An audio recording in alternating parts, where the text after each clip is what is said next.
Film کی شروعات ہوتی ہے جہاں ورکرز اور اینیملز قصت کے قریب سڑک بنانے میں مصروف ہوتے ہیں۔ سب لوگ مسلسل کام کر رہے ہوتے ہیں۔ اسی دوران ایک اینیملز تھکن کے باعث گر جاتا ہے کیونکہ وہ کافی دیر سے مشین کو گھسیٹ رہا ہوتا ہے اور اس کی طاقت مکمل طور پر ختم ہو چکی تھی، لیکن ایک سولجر زبردستی اسے دوبارہ اٹھا کر کام پر لگا دیتا ہے جیسے اسے کی حالت کی کبھی کوئی اہمیت نہ ہو۔ اچانک آسمان سے ایک عجیب سا فلائنگ فگر سیدھا ان کی طرف آتا دکھائی دیتا ہے اور سولجر بھی اس کی موجودگی کا احساس کر لیتا ہے، مگر کچھ کرنے سے پہلے ہی وہ ہستی چند اینیملز کو ان کی چین سے آزاد کر چکی ہوتی ہے۔ یہ اڑتی ہوئی شخصیت الفابا ہوتی ہے جو آتے ہی ایک ایک کر کے گارڈز کو گرا دیتی ہے اور سب کو آسانی سے قابو کر لیتی ہے۔ کچھ ہی دیر بعد جب اسے سولجرز کا ایک گروپ نظر آتا ہے تو وہ فوراً اپنی میجیکل بروم پر بیٹھ کر اوپر اڑ جاتی ہے اور وہاں سے چلی جاتی ہے۔ الفابا کے حملے کی خبر پوری سٹی میں تیزی سے پھیل جاتی ہے اور لوگوں میں فیئر پھیل جاتا ہے، اس لیے ہر جگہ وارننگ نوٹس لگ جاتے ہیں کیونکہ سب کو لگنے لگتا ہے کہ اگلا سٹرائک کب ہوگا کسی کا معلوم نہیں۔ الفابا ایک الگ تھلگ جگہ پر رہتی تھی جہاں وہ چاہتی تھی کہ لوگ سمجھیں کہ وہ بری نہیں بلکہ ایک اچھی انسان ہے، اور وزارڈ آف اوز جو بھی اس کے بارے میں جھوٹی کہانیاں پھیلا رہا ہے وہ سب غلط ہیں۔ آسمان کی طرف دیکھتے اسے گلینڈا یاد آ جاتی ہے جو اب اوز کے لوگوں کی پسندیدہ بن چکی ہے، پرنسس فیورو کی ہونے والی دلہن ہے۔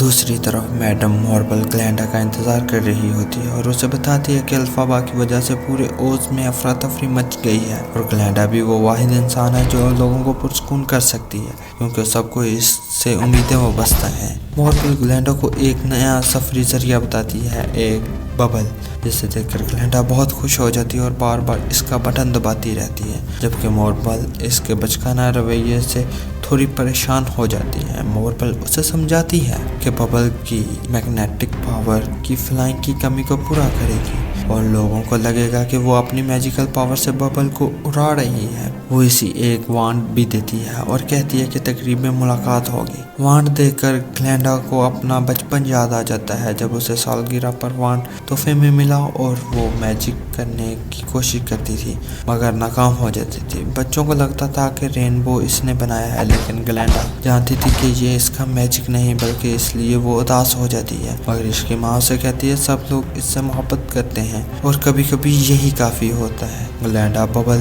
میں بیٹھ کر تقریب میں پہنچتی ہے اور لوگ ان کی مزید تعریف کرنے لگتے ہیں۔ وہاں وہ اعلان کرتی ہے یلو بریک روڈ آخر کار کھل جاتی ہے۔ وہ اس کے لوگ خوشی مناتے ہیں اور گلینڈا کے ساتھ گانا بھی گاتے ہیں کیونکہ انہیں لگتا ہے وزارڈ سے آزاد ہو چکے ہیں۔ موربل اعلان کرتی ہے فیورو کو گیل فورس کا نیا کیپٹن بنایا گیا ہے تاکہ وکٹ وچ کو پکڑا جا سکے۔ یہ سن کر فیورو حیران رہ جاتا ہے، ساتھ ہی افواہیں پھیل رہی ہوتی ہیں کہ وکٹ وچ کے پاس ایک اضافی آئز ہے، اس کی ساؤل گندی ہے اور ہولی واٹر سے اس کو ختم کیا جا سکتا ہے۔ یہ سن کر فیورو مزید چڑ جاتا ہے۔ اس سے آگے آپ کو کہانی جاننے کے لیے اس مووی کو دیکھنا پڑے گا اور لنک ڈسکرپشن میں مل جائے گا۔ ملتے ہیں کسی نیکسٹ ویڈیو میں، تب تک کے لیے اللہ حافظ اور چینل کو سبسکرائب کرنا مت بھولیے گا۔ Thank you so much.